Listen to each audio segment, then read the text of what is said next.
Actually ఇంత పెద్ద పాము వస్తుందని ఎప్పుడు అనుకోలేదనమాట. హాయ్ గాయ్స్, ఈరోజు వచ్చేసి రైతు భరోసా కేంద్రంలోకి అయితే ఈ పాము అయితే వచ్చిందనమాట. ఆ పాము ఎంత పెద్దగా ఉందో ఒకసారి ఫుల్ వీడియో అయితే చూడండి.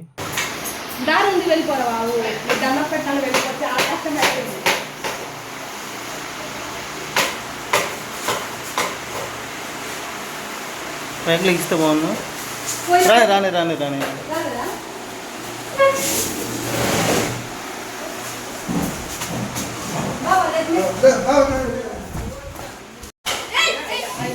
ఏ ఇట్రా ఇట్రా ఇట్రా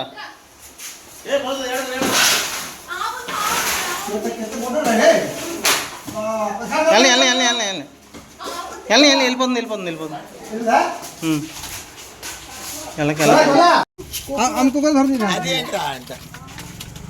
అక్కడ వెళ్ళిపోయింది చువ్వురా చెట్టుకాడు పైన